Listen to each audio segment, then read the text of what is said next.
both of our teams played the Red Wings here recently. And Yeah. they're on the rise. They're going to, again, go through a tough season. And They're not easy out anymore, though. No. They're going to earn those 2 Blair's points. been through quite a few, but now it's at least there's the excitement of Yeah. all the young talent on the roster. Yeah, I think that obviously is like the most exciting thing about this season right now is watching Seider and Raymond and how good they've been. Raymond is leading the Red Wings in scoring right now. Seider third place in scoring, and both are front runners for the Norris as of right now, and it's just exciting to see. That's the type of defenseman you want to have. Oh, yeah. Yeah, Yeah. And course. they took their time with him. Like, it wasn't one of those things where he's coming. Like, he took his time. They did the spring thing with him.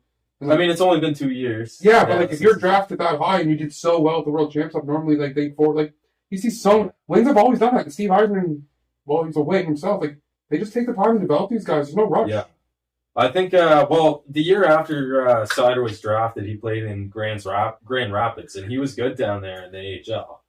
And I think last year he probably would have gotten a shot at the Wings roster if it wasn't for the delayed start. I think part of the reason why he played in Sweden last year was so that he could get in right away and start playing games, normal time, September, October kind of Keep thing. developing. Exactly. So I think they wanted to just send him over there, get a full season in sort of thing. But he goes over there, SHL Defenseman of the Year as a rookie, That's a good league too. That's not like some like that's a good league. Yeah. Yeah, a defensive league. I think he That's had about like 28 points in 41 or 42 games. That's crazy, man. And the one thing I noticed about him, just as long as the Bears a Wings fan, just to pay attention to some of the Wings, the way he was laying the body at the World Championships. Oh yeah, that's a big part of Yeah. his game. He's very physical. If you look at some of his highlights from over in the SHL last year, like some of the hits he's laying on guys that are just coming from the corner trying to cut to the net, he had some hits where he just absolutely embarrassed men that are 10 years old. Yeah, exactly, now. man. It's just exciting to see.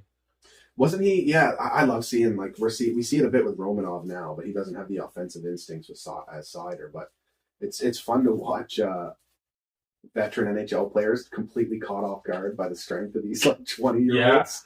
Yeah. I think early in the season, Seider mixed it up, or it might have been preseason. I can't. With somebody crushed him. I can't recall who it was, but the same sort of situation. It's like this veteran NHL guy totally wasn't expecting this hyped up prospect on defense and he looks so young too is like part of it as well, I think. But yeah, it's he really doesn't There's some guys be as strong as he is. There's some guys too you just watch and you're like, he's fucking good. Yeah. Like he's fucking good. Like there's prospects you look at, like are high prospects, you're like, okay, like, you can see flashes, but when you watch him play, you're like, man, this guy's a legitimate stud. Like a legitimate stud. And it's funny too, because when he was drafted with the 6th overall pick, I don't think there might have been 1% of Red Wings fans that were not unhappy with that pick. I know personally, like I almost turned my TV off. It's the guy I had never heard of before the draft. Who are you hoping for?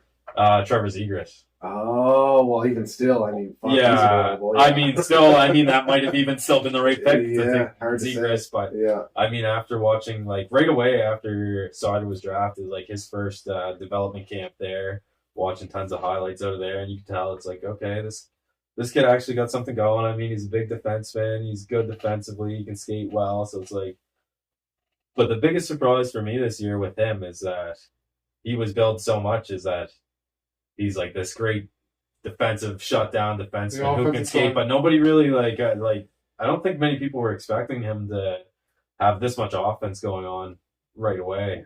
Especially with such a young team. Yeah. It's not like he's playing a young guy playing on a stacked team.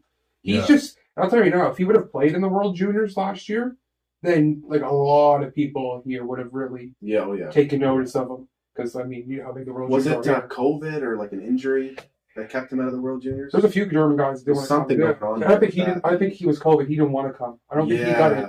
But I remember being disappointed not being able to see him. It was that Perrick, the guy got hurt. The Columbus draft pick. I think JJ Perkins, Columbus draft pick. Buffalo, that's right.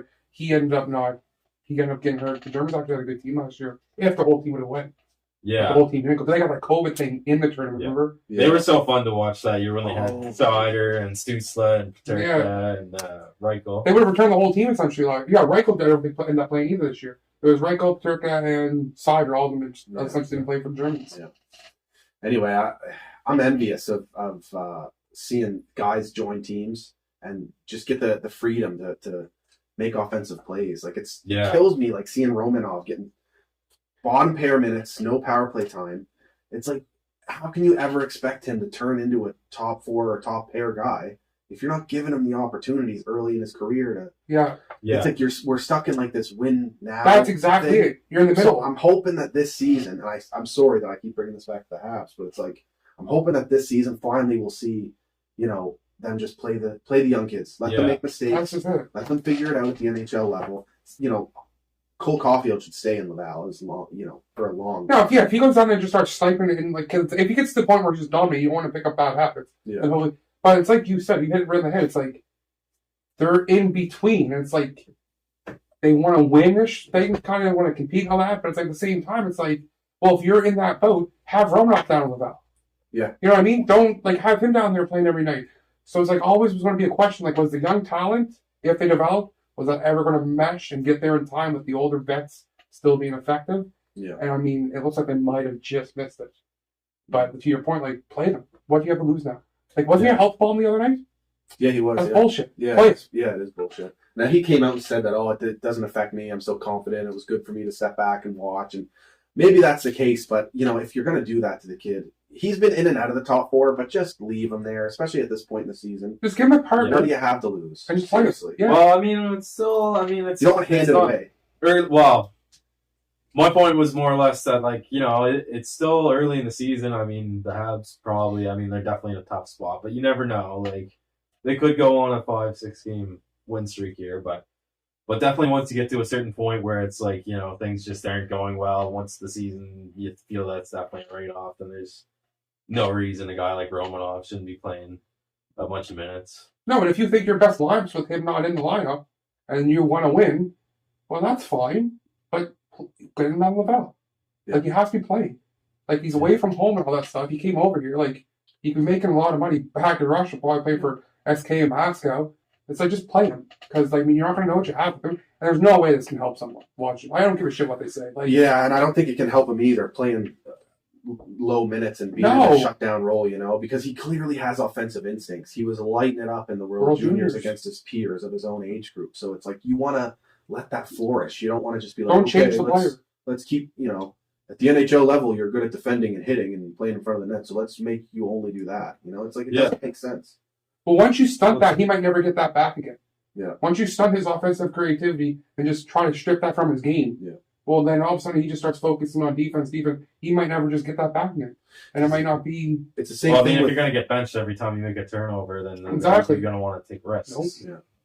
That's the complaints Mete had about the team. Maybe Kotkaniemi has. He's talked about their development not being up to standard, but, But what would they know compared to others? Like, exactly. You don't know one franchise. Yeah, exactly. They're not the experts, and it's not like either of these players have become top 4 or become top 6 players. Yeah, so... But yeah, back to the Red Wings. It's not just Lucas Raymond and Seider. Bertuzzi.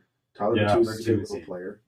And I was thinking like the younger, like Philip Zadina, former Moosehead. He's starting to score some goals. Joey Villano, too, the other night they called up. See how he got to the game?